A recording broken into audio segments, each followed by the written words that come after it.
bireze cyane cyane umuntu akakubuza amahirwe wari ugize ngo agiye kukubera umugisha ahubwo ukakosanga akubereye umusaraba. Reka nukuri twibutse abo bantu bagifite uwo mutima bagerageze kugira umutima wa kimuntu. Oya, hariho n'abantu batajya gusenga ariko imitima yabo irimo impuhwe, irimo Imana ni urukundo. Iyo udafite umutima mu rukundo ntago ufite Imana mu mutima wawe.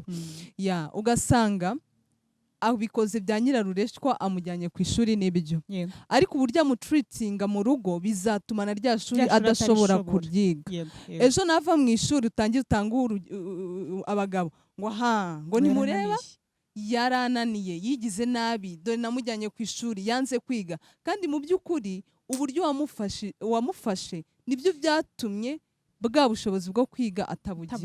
Urumva rero biba biteye agahinda kwifata ukavuga uti uyu mwana ni mumumpe, warangiza uzi icyo ugiye kumukoresha gitandukanye n'icyo uri kumusabira, ukamugomwa undi mubyeyi wari kumurera mu buryo bwiza, mu buryo bw'urukundo, wa mwana akazavamo umusaruro muzima mu gihe kizaza, ukamumugomwa umutwariye kumwica urubozo bingana gutyo. Ni ibintu bibabaje cyane. Ni ibintu bibabaje rero, kandi biriho, kandi bireze, kandi isi ariko nongeye kubasuhuza kandi mbaye ikaze. Ni kwa Eleda nk'uko bimaze kubimenyera.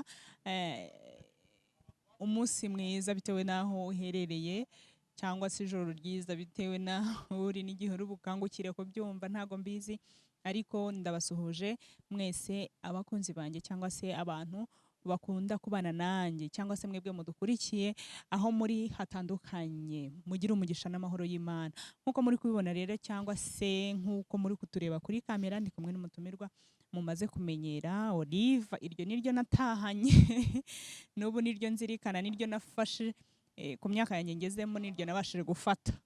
Urashaje koko. ndashaje. Tugarutse rero mu kiganiro Nkomeza Ngukomeze. Nabasezeranyije ko ari topic tuzakomeza kuganiraho kubera ko irabyibushye, ni nini cyane. Nkomeza Ngukomeze ni interuro isa naho atari ndende kandi itari ngufiya, ariko irimo ibintu byinshi kandi bitandukanye. Nizeye ko rero murushaho gukomera mu bintu byose, mu bihe byose waba uri gucamo. Ndizera ko aho uri ushobora guhura n'iki kiganiro, ushobora gufungura iki kiganiro ukacyumva kikagira icyo kikumarira. Reka muhe umwanya rero asuhuze abantu baduteze amatwi.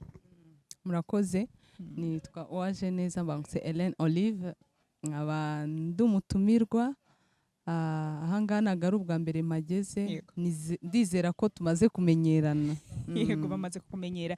Tudatinze rero nifuje ko hari isomo nabanza gusomera abantu badukurikiye kugira ngo tuze kujyanirana mu kiganiro, ariko dufite n'umurongo uhumuriza abantu. Nifuje ko tuza gusoma isomo riri muri Matayo igice cya 11 ku murongo waho wa 28 kugeza ku 30.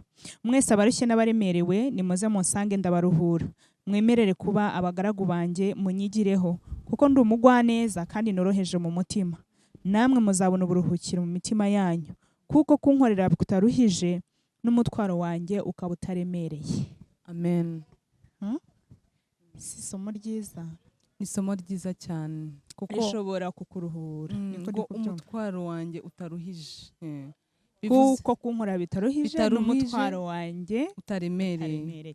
Iryo ni isomo rero mbashije kubatura muri iki kiganiro, tukaba tugiye guhumuriza cyane cyangwa se gukomeza abantu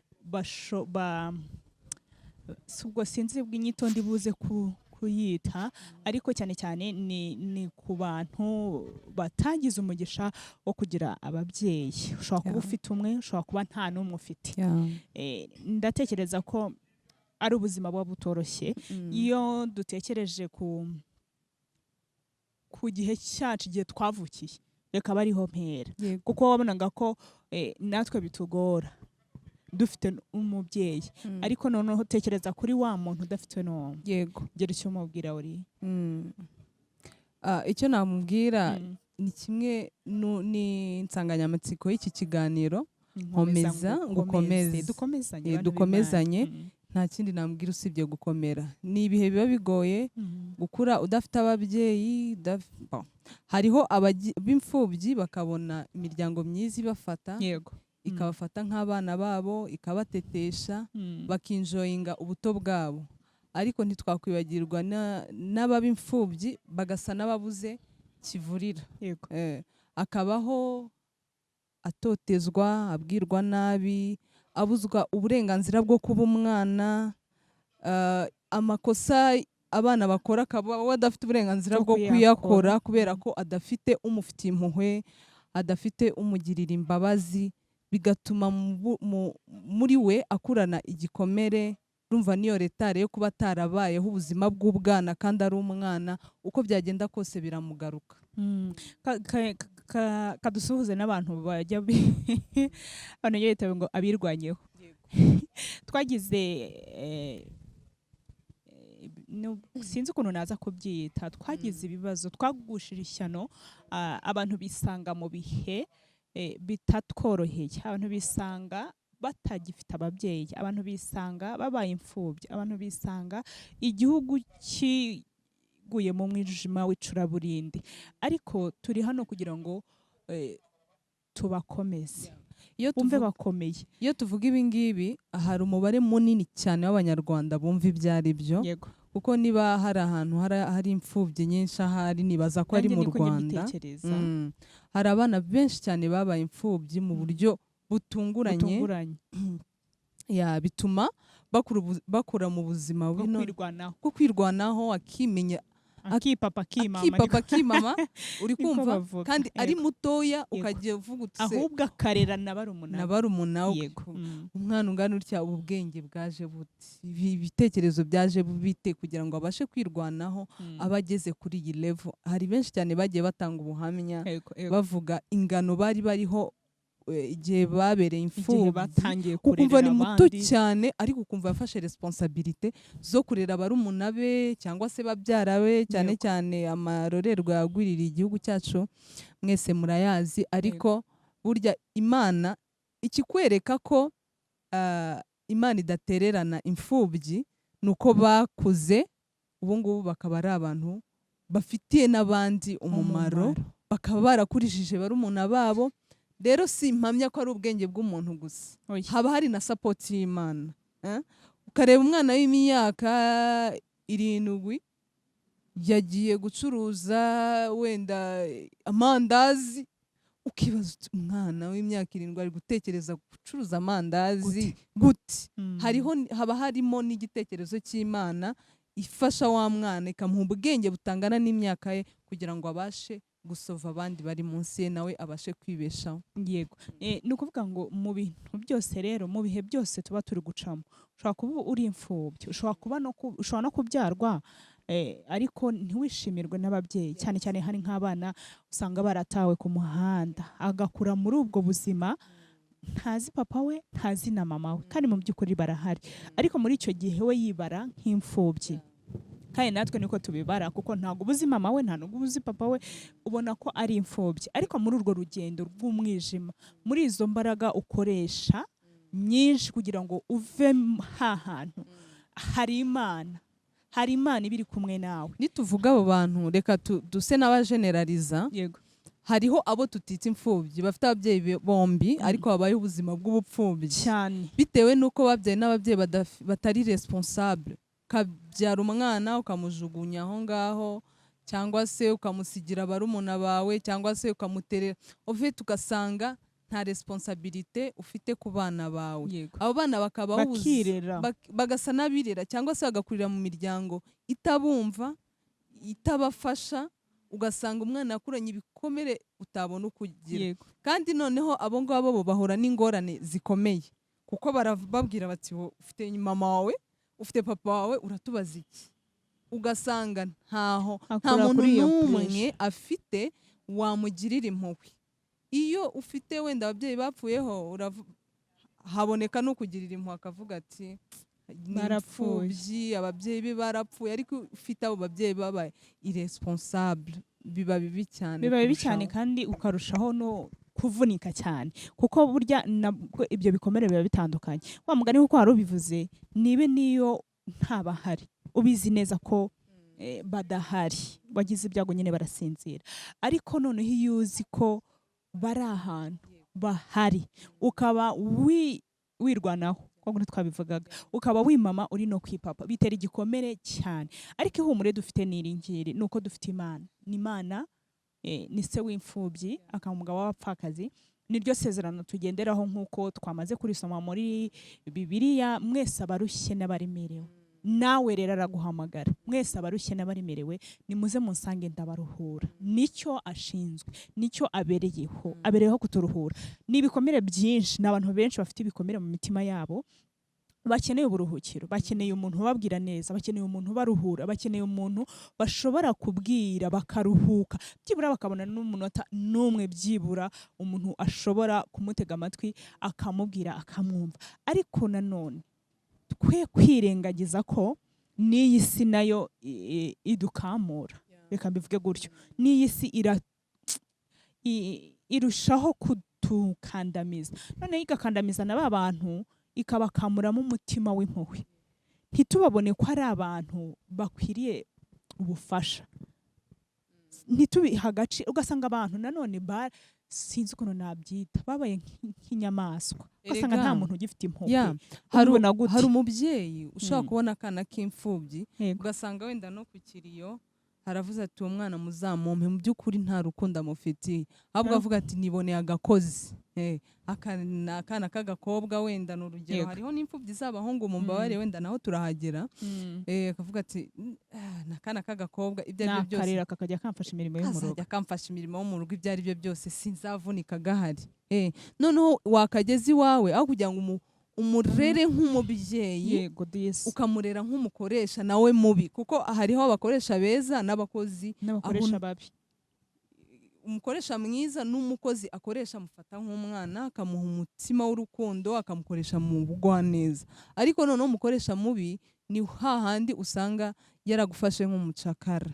Reba rero umwana w'imfubyi ubuze umubyeyi we vubaho, mama we, warangiza ukamufata, gahunda atari ukumurerana urukundo ngo umukuze, ahubwo gahunda ari ukumukandamiza, ukamugira nk'umucakara, ibikomere uwo mwana akurana. Noneho kugira ngo wa mugani uravuze ati mumumpe murere.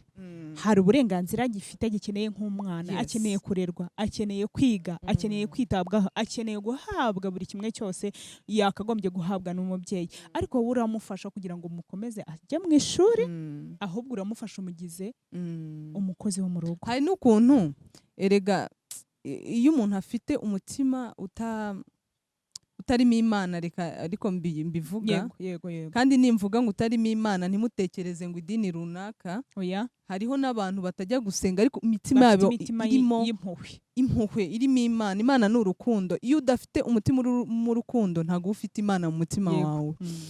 Ugasanga abikoze bya nyirarureshwa, amujyanye ku ishuri n'ibyo, ariko uburyo amutreatinga mu rugo bizatuma na rya shuri adashobora kuryiga. Ejo nava mu ishuri utangira utanga abagabo ngo nimureba yarananiye, yigize nabi, dore namujyanye ku ishuri, yanze kwiga. Kandi mu by'ukuri uburyo wamufashe nibyo byatumye bwa bushobozi bwo kwiga atabugira.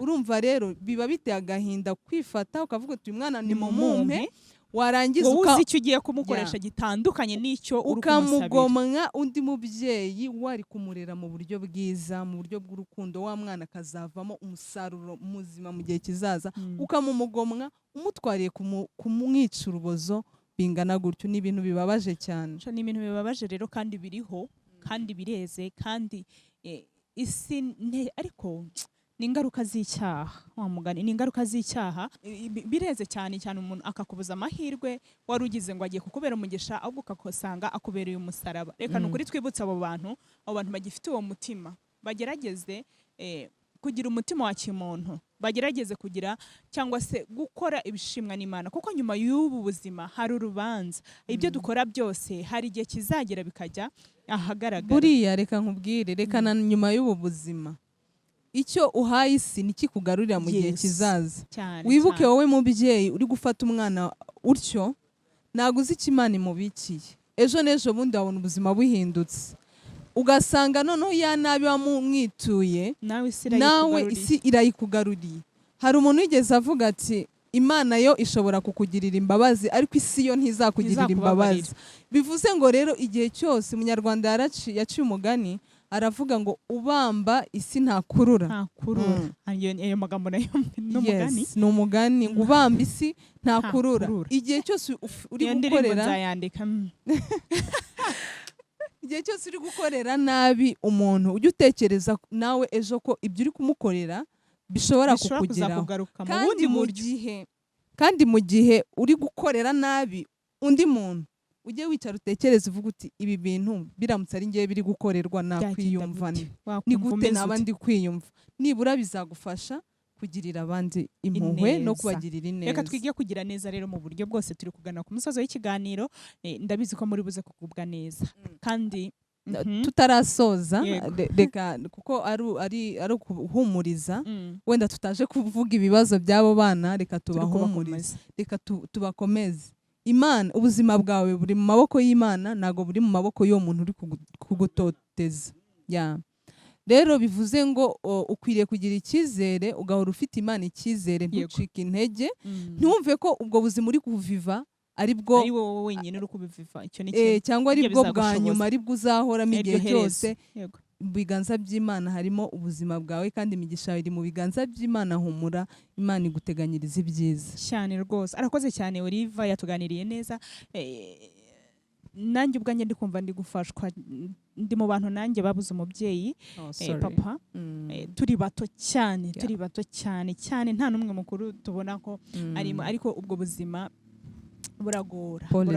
Ni urugendo ruba rutoroshye, ruba rutoroheye umubyeyi usigaranye izo nshingano, cyane cyane iyo ari umubyeyi utari gito, niko nabivuga. Iyo ari umubyeyi w'intwari, akaba ari umubyeyi w'umunyamugisha, akaba ari umubyeyi w'umumaro, aravunika.